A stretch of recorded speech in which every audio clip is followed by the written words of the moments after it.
I'd like to introduce our first speaker, Dr. Lori Leibold, and she is the director of the Center for Hearing Research at Boys Town National Research Institute. And she is actually kind of a native. I mean, she did her PhD here at the University of Washington, and she's done great work. She's going to talk to you about binaural hearing, and so I'd like to welcome Dr. Leibold.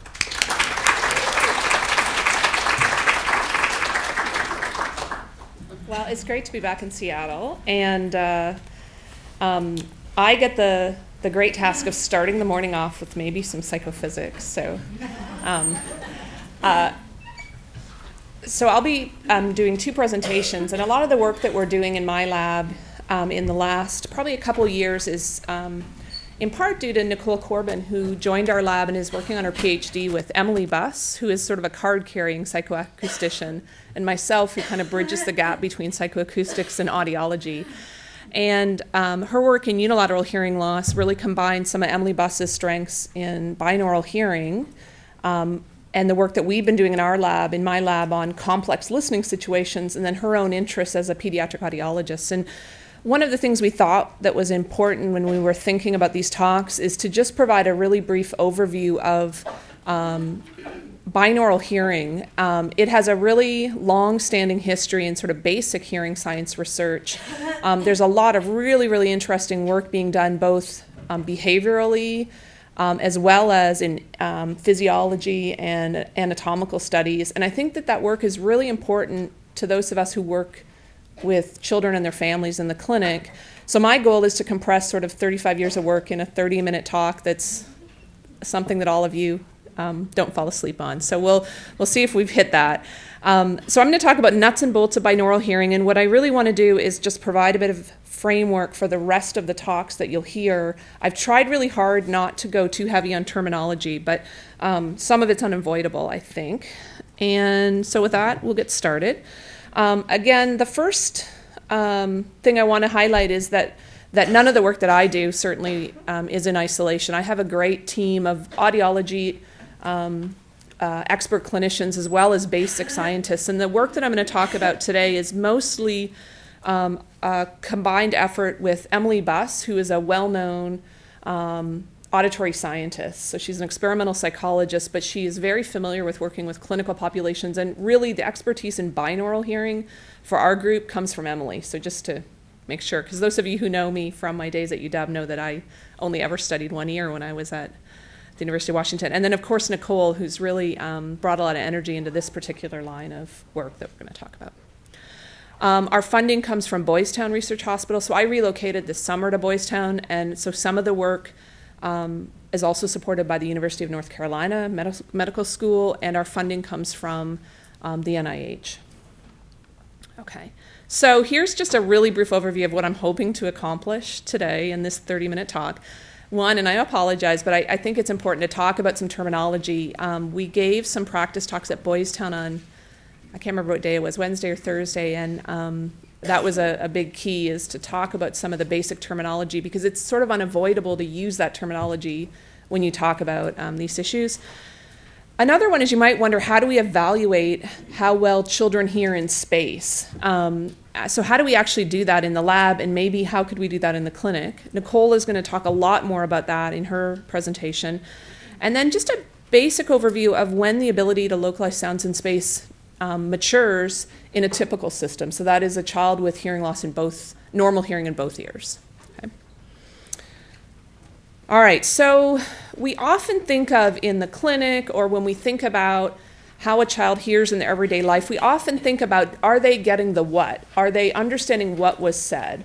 So in the classroom situation here is, does the child understand what their teacher said? Because if they don't understand the math problem, if they don't hear it, if the noise degrades the speech, then that's obviously going to cause problems, a multitude of problems for them. One of the things I think that we think less of, especially in the audiology clinic, is the influence of where did the sound come from. So in a natural acoustic environment, there are sound sources coming from multiple locations in space. We're often in situations in which many people are talking, there's other sources of noise, and it's really important that not only we determine what the message is, but we know where it's coming from. Okay? And those things are actually related. So if you know where a sound is coming from in some like really nitty-gritty psychophysical studies, it turns out that actually helps you understand the message better too. So people have done these really complex designs where they manipulate where a sound comes from. So they manipulate experiments where the sound always comes from an expected location in space. And when you have that situation, more of the speech message gets through to the listener than if the sound source is just coming from an unexpected location. So you can kind of have a speaker array and you just randomly pick a speaker, and that has a pretty big detrimental effect on speech understanding. So these things are related. I've tried to parse them down a little bit, but they're, of course, interrelated abilities. So knowing where in space the sound's coming from actually helps you understand the message better as well. Okay. And that's important because if you're a child in the classroom and one of your fellow kindergartners says it's recess, you probably don't want to listen to that message. But if it's the teacher that says it's recess, then you probably would. And so that's an example of why knowing where in space a sound's coming from is important. Okay, some terminology. I promise it's not too bad, but it will come up in the rest of the talks. And some of this I realize you know, and some people may not be as familiar with the terminology.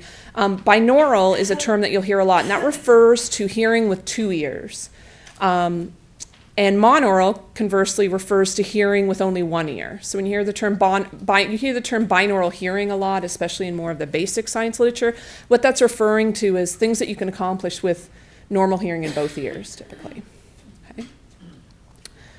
Sound localization is another term that we'll talk about a lot, and I know that some of the other presenters will as well. It refers to the ability to localize a sound in both direction and distance. So in this case, sound localization refers to, can I tell if something's coming from the right or the left, from up or down, and how far away is it? And so that's really basically all we mean, and can I identify that that's where the sound's coming from?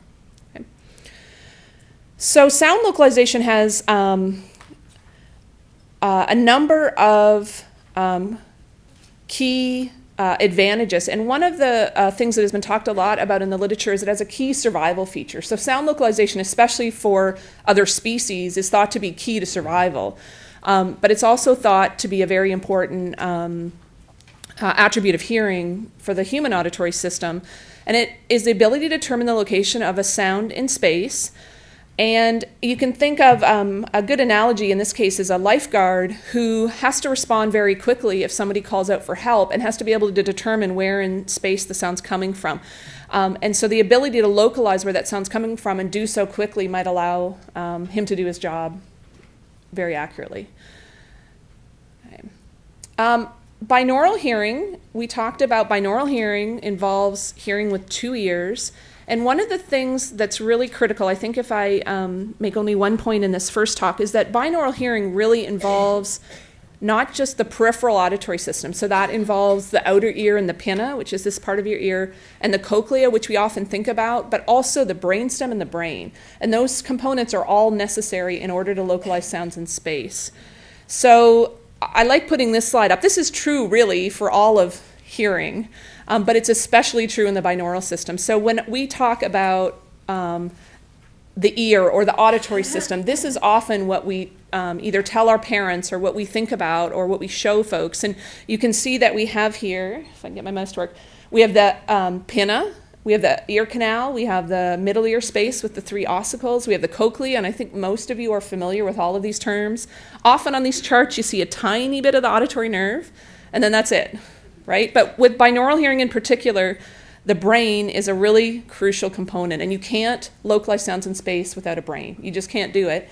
And what's shown here is, of course, that peripheral auditory system, but also these two small little centers here are called the inferior colliculus, and those are brainstem auditory centers that are crucial to hearing in space. And then the cortex itself compares input across the two ears. And so one of the things that we're hoping to do going forward from a clinical point of view is really to start thinking of the binaural system kind of more holistically and recognize that all of these components are at play and that all of these might be affected, for example, if a child has a unilateral hearing loss.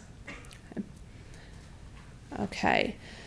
Related, and sort of to emphasize the point that binaural hearing requires a brain, one of the things we know from the visual system is that the cues to location in space are actually on the receptor cell. So they're actually in the retina itself. That is not the case in the auditory system. There are no sort of binaural receptors in the cochlea, for example. And so what that means is that the location has to be computed at higher levels in the auditory system based on acoustic input that gets transmitted through the peripheral auditory system. And so this is a really complex problem. And in fact, if you, for those of us who like to study binaural hearing in clinical populations, it's really tricky in part because the binaural literature just in basic auditory binaural systems is really complicated. It's really complex auditory pathways and some really amazing abilities. And so to get your head around all that idea can be really daunting, as I'm sure those of you who try to think about these issues in the clinic know. And so one of the things that I think we're seeing happening in the field is folks like Dr. Liu and other groups are really starting to translate some of that information that's into a more accessible form. And I think that that's a great sign for all of us. Okay. I think this may be the last kind of terminology slide. I can't promise that, but I think so. This is the last thing I think is important that I talk about. So we often talk about auditory space, and what that means is you can kind of think of space as like a big circle surrounding your head and your body. And we often talk about sounds in azimuth, and I'm trying not to do that much in my talk, but I slip, and so I think it's important. Azimuth refers to the ability to localize sounds to the right and the left. So if you kind of drew a plane all the way around horizontally, that's azimuth, and that's often what we study in the clinic and the lab, is localization and azimuth. We know far more about the ability to localize sounds to the right, to the left, behind you, in front of you, in this plane than any other direction by far. Okay? But it's also can be important to localize sounds in elevation. So elevation would be really, if you drew a kind of sphere directly through me this way, is it up, is it down, is it this degree, is it that degree? And we know very little, relatively speaking, about elevation, especially in infants and children. Okay, it's a really understudied area, but it's important. And then distance perception, which has even fewer studies done in development, although there's some really interesting work that was done maybe 20 years ago, and there's a little bit of renewed interest, but how can you, similar to depth perception, can you tell how far away an object is? Okay. All right. Oh, I lied, there's one more. I added this morning.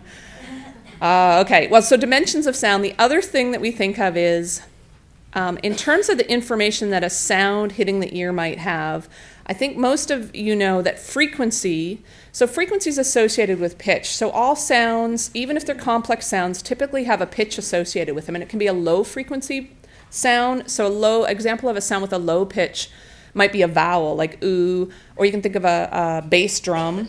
A high frequency sound, a bird chirping, but also consonant sounds tend to be high frequency, so like a s or a sh. Those tend to be higher in pitch. So when we think about sounds, we often try to organize them from low to high pitch or low to high frequency. Okay? And I mentioned that. The intensity of a sound is associated with loudness. So a sound that's more intense is going to sound louder. I think we sort of intuitively know that. Whispers are soft, and Seahawk games are not just loud, but very, very damagingly loud. And finally, timing differences are really important, especially for binaural hearing. So timing differences in terms of when sounds arrive at the ears, but also timing differences within sounds. So if you're talking to a child, the timing pattern of your speech is very different than if you're talking to an adult. And those differences convey meaning. They tell you about the identity of a specific speech contrast, and they also help you localize sounds. Okay, so acoustic cues for sound localization. So I'm done with terminology, and now I'm going to try to provide just a really brief overview of what information is it that listeners use when they try to localize sounds in their environment. And one of the things that we know pretty well is that there's a series of acoustic cues that sounds are inherent in sounds that hit a head, and that helps you locate sounds in space. So sounds from the environment are going to actually interact with your head and your ears and your torso, but mostly your head and your outer ear and your pinna, and they're going to produce a series of cues that then the brainstem and brain can use to tell you where sound's coming from in space. And so knowing what those cues are is really important, because if we know what those cues are in a system that has two normal hearing ears, we can think about what the consequence of having one normally hearing ear might be. And so A lot of the work I do crosses over between either basic or applied work, and sometimes I think it's hard for those of us who work with clinical populations to kind of think, well, why does this even matter? Why does psychoacoustics matter? Why does normal development matter? Why? And the problem is, if we can't understand what's going on in a typical system, we really don't even have a chance to know what deprivation in one ear or two ears or changes in listening experience, what those might do to the developing system. And so what I'm going to do is provide just a really brief summary of what this information is. And so whether we can or cannot preserve it in a system with one ear, I think is a really critical question. Okay, so binaural cues. So again, binaural is two ears. So when you have two normally hearing ears and sounds arrive at your ears, there are interactions that provide really useful acoustic information that you can use to localize sounds and that people do very well. And one of those cues, which I will talk about in the next slide, is something we call interaural. So interaural means, oral is your ear, and interaural just means the interplay between the two ears. When a sound arrives at space, unless it's directly in front of you or directly behind you, it's going to hit one ear before it hits the other. So if a sound's coming to my right, it's going to arrive at my right ear before it arrives at my left ear. And that's mostly true. Actually, I'll talk about that in a minute. It's somewhat frequency dependent, but that information, it turns out we're very sensitive to using that information to be able to localize sounds. And people can use very small timing differences to tell where a sound's coming from. Interaural intensity differences are similar, but as you might imagine, a sound coming to my right is going to be more intense at my right ear than my left ear because my head's in the way. So we have what we call a head shadow that reduces the sound level or the signal to noise ratio at one ear than the other. And that's also very powerful information that people use to determine where in space sounds are coming from. Finally, and the terminology here is a little bit tough, we have what we call monaural cues. So we do have information about location that is provided by just one ear. And I think for those of us who work with children with unilateral hearing loss, that's pretty interesting because there is some information provided just by a single ear that will help you determine where in space a sound's coming from. And we talk about this information as frequency information, and really the terminology people use in the literature is spectral shape. So your ear essentially filters information into a certain spectral pattern. So a sound might hit your ear from this direction, and it would have a different sort of pattern of frequency across time because your ear interacts with it and it shapes the sound than it would if it was coming, say, from higher up. Okay? And I'm going to try to explain these in a little more detail, starting with the interaural time difference. So again, it's the difference in the time it takes for sound to hit one ear versus the other ear. And it tends to be a low frequency phenomenon, and that is due to the fact that high frequency sounds have really short wavelengths, and so that timing information is a lot trickier. But for low frequency sounds, usually for those of you who are interested, it's usually for sounds around 1500, maybe 2000 hertz and lower. High frequency sounds, this information is not that useful to listeners. In fact, because the wavelength of sound is just too quick to make that a useful cue. And it's a pretty easy cue, I think, to demonstrate. So in this particular example, we have a sound that's coming from directly in front, and you can see that it's the same distance away from both ears, so it's going to arrive at the ears in approximately the same time. Okay? But in the case of a sound coming to the left, it's going to hit the left ear before it hits the right ear. In the case of a sound coming from the right, it'll be the reverse. And people have studied this at pretty great length in adults and have also studied this a little bit in children, mostly children who have normal hearing in both ears. But what you can do is basically map the cues that are available, and then you can figure out how good people are at using the cues. It turns out that listeners are really sensitive. They're very, very good. They can detect differences in really small differences in time, and they can use that information well to localize sounds. And what you can see here, it's a bit of a confusing plot, is if a sound's coming directly in front of me, I mentioned before, you shouldn't have a difference between the two ears. And I think I can show that here. So what I plotted here is just the difference between the time it takes a sound to hit the right and left ear, and this is a function of the degree of separation. So a 0 degree separation means it's coming from straight in front of you, and what you can see here is there's no time difference. It hits the ears at the same time. Okay? And the same is true for a sound that comes directly behind you. It is also going to have no timing difference, but a sound that is coming straight to you, at 90 degrees to your right, will have the largest time difference here. And you can see it's quite small. It's 0.6 milliseconds, but it turns out that that is actually a really whopping time difference that the auditory system uses to localize sound. And so you can see that you have, though, this function that will allow you to determine where in space sounds are coming from with some limitations just based on when the sounds reach the two ears. Okay.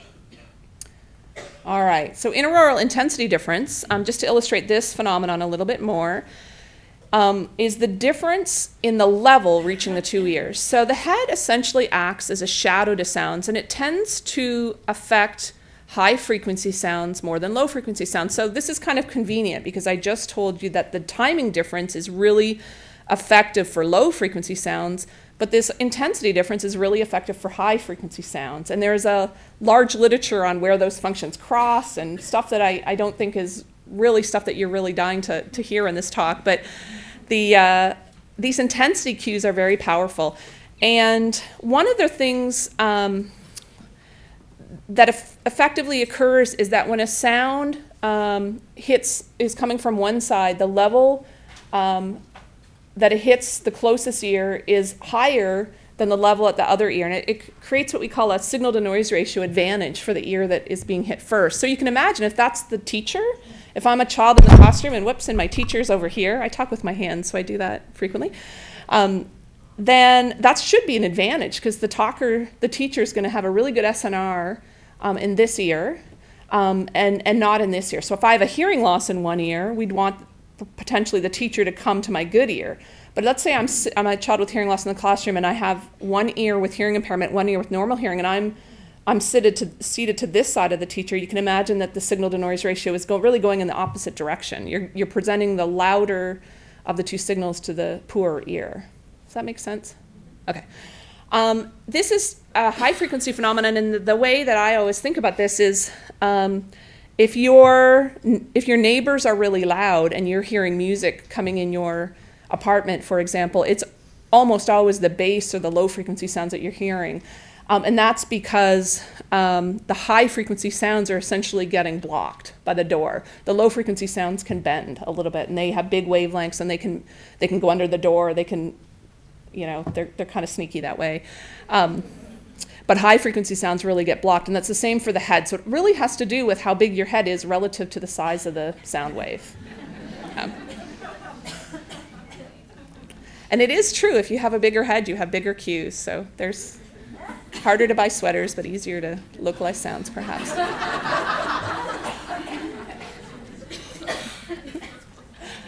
All right. Okay, so monaural cues. You can localize sound to some extent with just one ear, and that is because the pinna, this part of your ear, and to a lesser extent your head and torso, affect the level of sound across frequency in different ways. And I like this slide. I believe this is a setup at one of the Army research bases. So as you might imagine, there's a lot of interest in directional hearing in some military and Army-based research centers, because this is really important if you're a fighter pilot, if you're on the ground. And this particular setup, I love it because it looks like my children's monkey bars stacked on top of each other. But this kind of spherical shape is actually used in auditory research, and then you can see that you can present sounds basically from anywhere in space. And depending on where in space you present a sound, it's going to shape the spectrum of the sound, and you can use that. Your brain learns to use that information to localize sound. These cues are especially important in elevation. So in this lateral azimuth plane, those of us who have normal hearing in both ears don't tend to use these cues as much except for supplemental information, in part because these other binaural cues tend to be pretty robust. But in elevation, these binaural cues aren't very effective, and so people tend to use these monaural cues a lot to localize sounds in space. Sounds in elevation, excuse me. And here's an example. One of the ways that we measure these spectral shapes is we actually test listeners. We have them sit in a sound field and we present the same sound to them from different locations in space, and we measure the level of the sound in their ear canal. So we use a probe microphone measure. It's one that we use for the lab, but you could use your AudioScan Verifit machine to do something similar. So you present a broadband sound and you measure the level, and what turns out is that sound, that same sound, gets shaped differently, and you can measure it here, and you can see they look different. And so that information you can map to auditory location. Okay. Oh, I meant to show this, and I didn't, but okay. All right. So this is actually my daughter when we were in Seattle last. So she was, I think, 1 or so, maybe 2 when we moved. And it's a really, really critical question, especially nowadays. People are really interested in, so how well do children localize sounds in their environment? And one of the things about studies of binaural hearing is they're really, really fascinating studies. And in some ways, when I read the literature, I think it's sort of amazing that a baby can localize sound at all, that we can even do VRA, because a child's head and ears grow. And so I just finished telling you that most of the cues we use to localize sounds depend on an interplay between the 2 ears, and they depend on the size of the head. And so if you have a head that's constantly growing, all those cues are changing as your head grows. And so the fact that a child can not only localize sound, but they don't lose that ability when their heads get bigger, is really amazing to me. The other thing is that they have, as you can see really clearly here, their pinna and their heads are a lot smaller than adults for the most part. And so the set of cues they have available to them is going to also be smaller. Okay. So then the question is, well, can they localize sound? And when can they do it? And one of the things we know from more basic developmental science is that even at birth, hours after birth, infants can localize sound. Now, it is actually believed now to be more of a unconditioned reflex. So developmental psychologists believe that one of the reasons that even newborns will turn in the location of a sound is to gain experience with integrating both the visual and auditory aspect of sound. So if they turn their head, they can see what's talking, and they can start integrating and making those associations. But the studies that have been done on newborns, including shortly after birth, involve, if you support a newborn's head appropriately and you give them enough time, they will turn in the direction of their mother's voice very reliably. Okay, it's an unconditioned response. You wouldn't want to use this in the audiology clinic because you might get 3 responses and then they fall asleep. But it's a reliable procedure that people have demonstrated many times. One of the things we know from the clinic is around 3 to 5 months of age, infants start making what we call conditioned responses to sound. And that means that you can pair a sound with something exciting, like a toy or even social reinforcement, and you can elicit responses based on this operant condition procedure. So VRA is obviously the example that comes to mind. So if your child's had a hearing test in the clinic from about age 5 or 6 months on, we use this technique, and it's really the cornerstone of behavioral testing in infancy, and that's based on localization abilities. Even when we do this testing now in 1 ear with an insert, we're still relying on teaching them to turn their head in response to sound. But in the olden days, even when I first started, we would often do a procedure, the condition orienting response, where we'd have 2 speakers in the sound booth, and we would judge the infant's response about whether they turned to the right or the left. So localization was a key feature of that task. Okay. All right. So if we want to measure responses, or if we want to measure how well an infant or a child can localize sound, how do you actually do that? And the real answer is it's pretty tricky.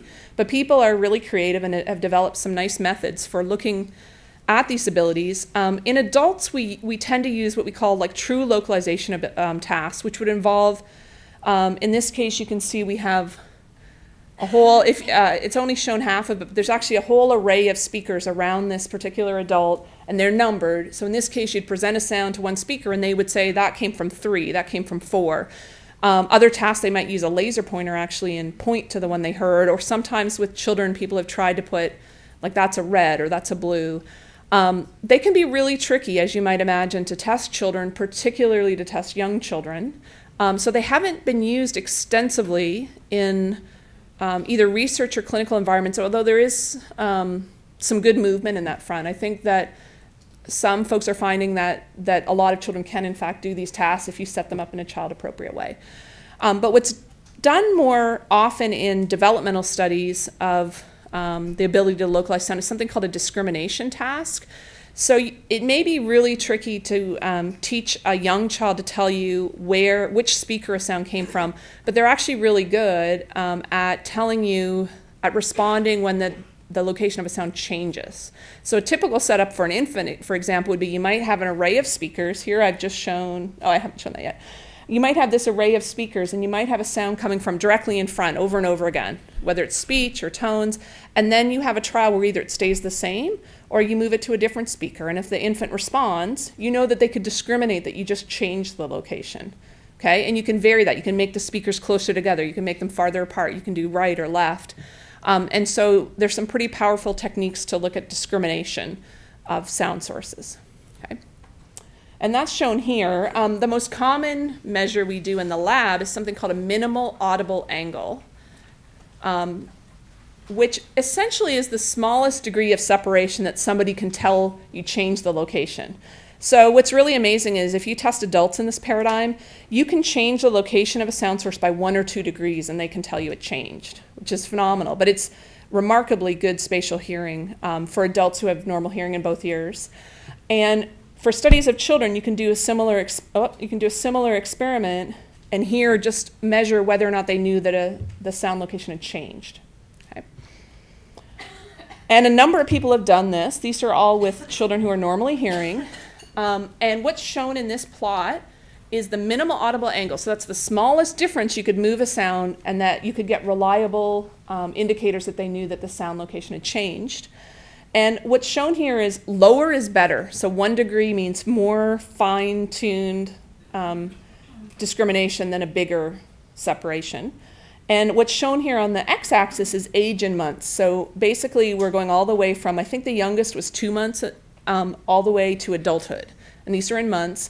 And this is compiled across multiple studies. And the data are relatively consistent across studies. And the first thing that you can see is that the minimal audible angle improves rapidly from about 2 months to 2 years. So your ability to discriminate that a sound source has changed is pretty poor during infancy, but by about 2 years of age, you've shown a lot of improvement, which is really pretty amazing. And the other thing that has been consistently shown here is that by about 5 years of age, so 60 months is 5 years of age, that those children can discriminate changes in location about as good as an adult can. So that's pretty cool.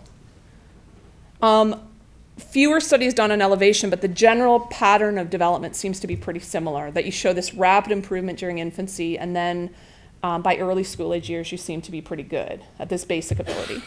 Okay.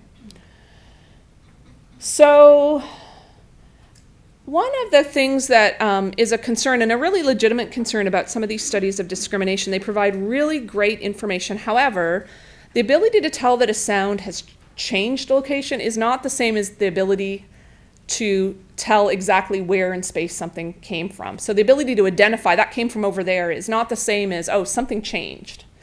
And that relationship hasn't been fully mapped out. They're clearly related abilities, but there are some data on adults who've had long-standing unilateral hearing loss, who then had their hearing restored, so maybe an atresia surgery or something similar. And what they've shown is that those adults typically recover the ability to discriminate really fine distinctions between sound location, but they often still have trouble identifying where in space sounds come from. And at the very end of this particular talk, in a few slides, I'm going to tell you why we think that's the case. So people are really interested in being able to measure true localization ability in children. Okay? Most studies we've looked at so far who've been looking at localization of tested children with normal hearing in both ears. And one of the things we notice is a lot of variability in performance. So while some children seem to perform almost adult-like, others need a 30-degree separation before they'll reliably respond. And one of the concerns with the developmental literature is how much of that is due to measurement error. So is it just that it's a really hard task for children to perform, or is it the case that the ability to do this task develops so rapidly that some children legitimately do it better than others? And we're starting to narrow in on those questions, but it's really just to highlight the difficulty of obtaining some of these data. But I think some of the methods that we've developed in recent years are really becoming really sensitive to these differences. Okay? And I mentioned that they can be challenging for young children. Okay, so I just have a few more slides here. Really trying to get at, well, why? Why are infants and young children so poor at sound localization, especially, during the early infant and toddler and preschool years? And I mentioned, sort of the key of this talk is that we know that the acoustic properties of sound change. So you have smaller cues available to you. So you would expect the younger human would have more difficulty because they don't have the same extent of binaural or monaural cues to make these decisions. But also they're dealing with changing cues. And so those acoustic, just basic acoustic properties you would expect, make them less proficient than adults at localizing sounds. It turns out that that doesn't seem to be able to account for all of the immaturity that we see, though. So people have modeled, okay, if you have this extent of cues, how well can an adult do? And they actually still do better than kids.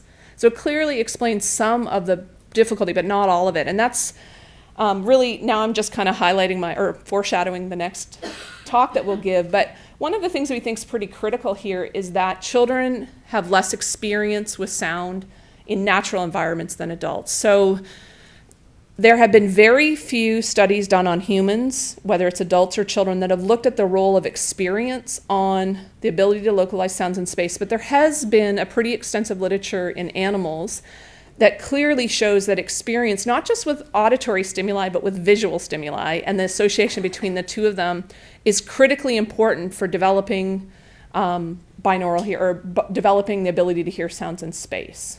So if you're an infant or a child, especially if you haven't ever experienced multiple locations in space very often, it's going to be very hard to do that. And some of our folks at Boys Town are really interested in just measuring what the acoustic environment is, say for a young infant, an older infant, a toddler. And really before the age of 6 months of age, the majority of time for an infant is in its, kind of in this position. And so there's not going to be a lot of sound sources in space that they're going to have to localize to. I mean, that it gets, really ramps up as they get mobile and they get in these different environments. So this concept is kind of gets thrown out of left field, but it's really critical, is that one of the things that our folks who look at animal research have shown really conclusively is that in the auditory cortex, we essentially take this information that we gain from our listening experience and from our visual experience, and we form a map of auditory space. So you're basically mapping these cues, where they're coming from, and that has been shown in anatomical or physiological data to actually be represented in the auditory cortex. So this experience guides how you then determine your map in auditory space. Okay? And I'm going to end this talk a little bit about talking about what is a map of auditory space and just highlight some really early studies. And if you're interested, I certainly can give you some more reading. It's pretty cool work. But auditory space is really... it's really getting at the idea that it's really the brain that localizes sound in space. And the brain has to take this acoustic signal, compare it across the two ears, and make some decision about where in space the sound's coming from. Yes, I was going to say something else. It's based on information provided by all these acoustic cues, and it also is critically important on visual experience. So up to this date, I've just talked about all these auditory cues for location, but the visual system obviously plays this crucial role in locating sounds in space. So this is what I'm going to end my talk on before I just summarize. And there's been a series of studies by Knudsen and his colleagues, some real seminal studies in binaural hearing. And in general, most of their studies have looked at the ability to localize sound in the barn owl. And the barn owl is a really appealing animal to study, in part because they mature more rapidly than humans. So you don't have to wait till they're a teenager to know when mature function's reached. By the time they're about a year old, you can have an estimate of mature function, so you can really map out how development occurs. They also obviously rely on location to detect where their prey is going to be. And one of the cool things about the barn owl, too, is that their ears are not symmetric on the one ear is displaced, which actually gives them a huge advantage localizing sound, because now you've actually set up the ears themselves to provide additional information because they're not at the same elevation. So they're a really interesting animal to study location-wise. And what Knudsen and his colleague Kanishi did in 1978 is they measured neural maps of space in the owl. So they were able to actually determine that some locations in the inferior colliculus, which is brainstem, some neurons responded better to certain interaural time differences or level differences than others. And it was actually this really beautiful two-dimensional map of space in the brain of the barn owl. The thing that I think is really interesting for those of us who are interested in children with unilateral hearing loss and just children in general is that there's in a number of follow-up studies, one of the things they showed is that these maps can be altered when auditory cues are shifted. So they were able to raise owls with sort of a atypical set of cues, and they found that shifted the map. And the other thing that was interesting is they could do this in adult owls too. If they shifted their acoustic cues, the map shifted. And I think from the point of view of thinking about whether the brain and the developing brain can adjust to different types of cues, I think the answer from the animal work would be clearly yes, they can. There's some plasticity in the system. So that's really, I think, exciting. And the third thing was that visual experience is critically important for this development. And I think I was able to put this slide in, yes. This is a baby barn owl, it's not a chicken. I know, they raise these barn owls with these, they're bifocal prism glasses that basically shift the location in the visual system. And what they find is by doing that, they form a completely different map of space. And then when they take the prism glasses off, they readjust to what the new cues are.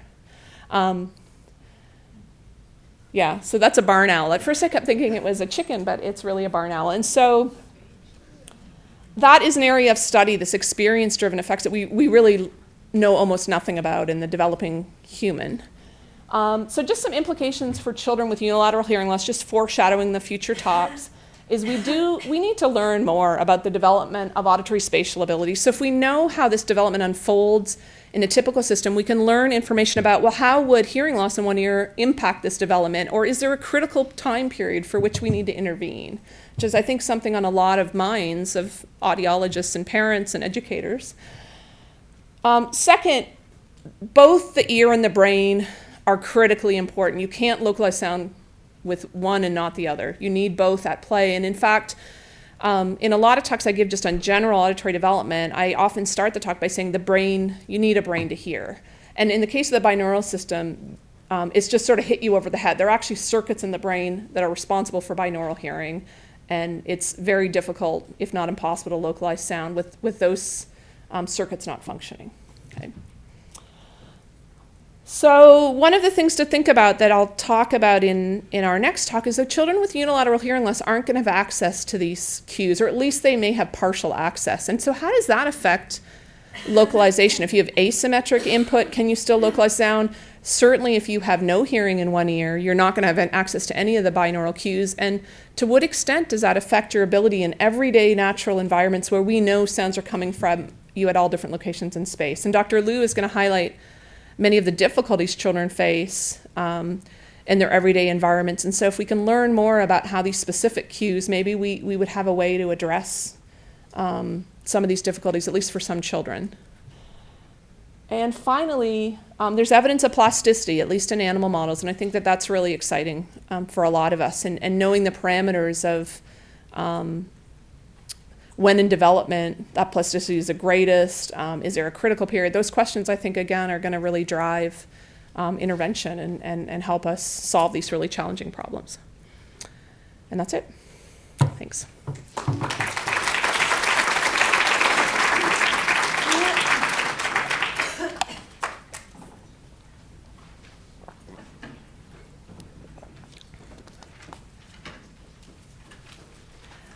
I think they're bringing a microphone. I'm interested, you had talked about auditory and visual systems working together in order to learn about where sounds come from. Have you done any studies on children who are blind? I'm just wondering how that affected those children. Yeah, I think it's just seeing those two different systems interacting. Yeah, I think that's a terrific question, and I have not, and I actually don't think, I'm looking at Nicole here, I don't think anyone has. At least not in early childhood. So in people there are a number of researchers who look at auditory visual integration, not specific to spatial hearing. And there's a really interesting interplay for children who are normally hearing in both ears. For some discrimination tasks, it turns out that the auditory system is pretty dominant early in life. And then as you get older, the auditory and visual system kind of get weighted more equally. And in part, the auditory system develops much sooner than the visual system. So it's pretty precocious. At birth, by 6 months of age, the sensory system for hearing is essentially mature, but the visual system certainly isn't. People have started to look at, if you have hearing loss, does that affect how you weight information? So do you rely more heavily on visual information if you have hearing loss? Do you rely more heavily on auditory information if you have, if you're blind and have visual impairment? As far as hearing in space, I think we just don't know the answer at all. I believe there's some animal work being done, but certainly no human work that I can think of at all. Yeah.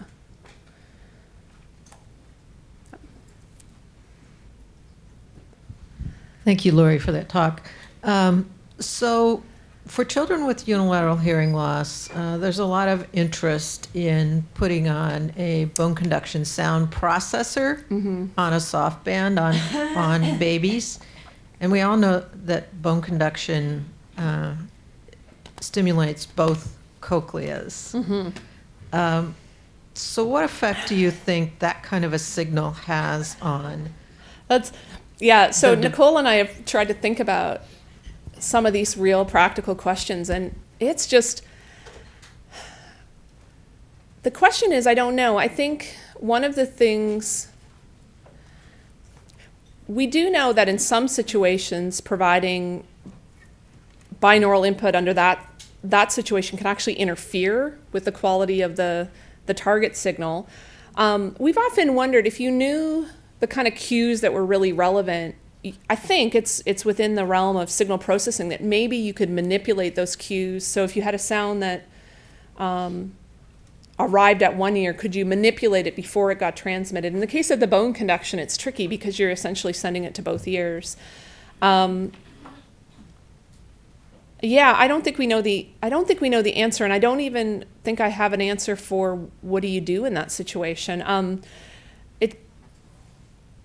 Yeah, I don't have a great, and I think that's one of the reasons that there seems to be a bit of a moving trend towards implanting that in the case of single-sided deafness, because it seems like a somewhat cleaner, I don't know what the word is, cleaner set of cues you might think about. But again, I don't think we really have much data. I promised Nicole I wouldn't ask her questions during my talks because I did that at Boys Town. But do you have any? Nicole has thought a lot about this work, and I'd like to put her on the spot. But yeah, and I think until we know what cues are actually really important and when they get utilized and how they get affected with hearing loss, I think that we need that information first. I do, and that I tend to have that perspective. But again, if you have an infant with a unilateral hearing loss, and as a clinician, you need to make a decision. And yeah, I wish I had the answer to at least guide, but for that particular situation, I don't know. I just wanted to add a clarifying comment because there are two different populations for whom we think about a band retained bone conduction sound processor, and particularly since the comment was made about cochlear implant, really single-sided deafness is when kids have normal hearing in one ear and a cochlear, sensory neural hearing loss in the other ear, whereas there are kids with microtia and atresia who have unilateral conductive hearing loss, and they might be very different situations. Yeah, right? that's true, and I think I interpret it completely as the former. Yeah, there certainly does seem to be a benefit to stimulating both cochleas. In the case of a child who has a conductive impairment, there does seem to be some good evidence that providing sound, we certainly know that depriving auditory input has a consequence. So yeah, I agree that is a very different population. Yeah.